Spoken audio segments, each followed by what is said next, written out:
ګرانو لیدونکو السلام علیکم. ستاسو پام راړوم د نن ورځې تازه لنډو مهمو خبرونو ته. پیل له ډېرې مهمې او برخلیک ټاکونکې موضوع کوو.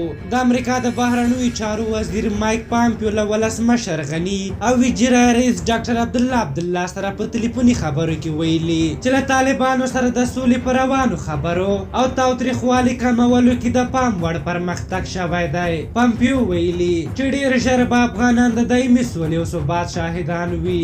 له دې سره جوخت ولسمشر محمد اشرف غني په ټویټ پیغامونو کې ویلي چې افغانان سولې ته نږدې شوي دي او په خبره افغان حکومت د سولې په برخه کې د تازه پرمختګونو هرکلی کوي. ډونالډ ټرمپ طالبانو سره د سولې هوکړه په مشروطه توګه تصویب کړې ده.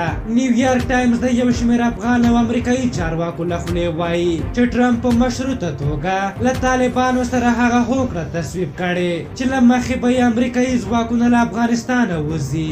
ګلبدین حکمتیار وایي که قانوني غوښتنې ونه منل شي نو د ټاکنو پایلې نه مني. حکمتیار چې په یوې خبري غونډه کې خبرې کولې ویلي د ټاکنو کمیسیون د هرې رایې پر وړاندې مسؤلیت لري. د په خبره کمیسیون حق نه لري چې ان یوه قانوني رایه هم باطله کړي او دغه راز حق نه لري غیر قانوني رایې حساب کې راولي.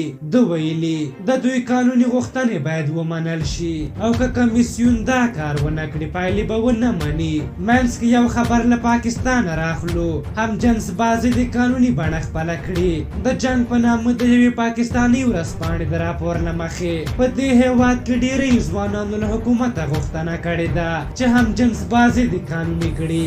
دې ځوانانو ویلي چې دا چاره اوس په ډېرو مخ پر ودو هېوادونو کې د پراختیا په حال کې ده او دوی هم پر پاکستاني سناتورانو فشار راوړی دی چې قانوني بڼه ورکړي. هغوی زیاته کړې پاکستان کې دا کار اوس هم ډېر دی خو په وینا یې تر دې چې په پټه او غیر قانوني توګه کیږي غوره دا ده چې اجازه ورکړل شي. او د افغانستان له هرات څخه خبر دا دی چې په هرات کې د سرطاني ناروغیو د درملنې لومړنی 10 بستریز روغتون پرانیستل شو.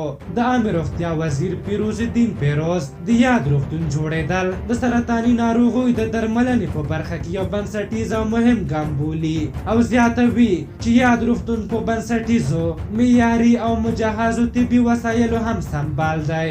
بلخه خبر دا دی چې چین ته د افغانستان د جلغوزیو صادرات بیا پیل شوي دي.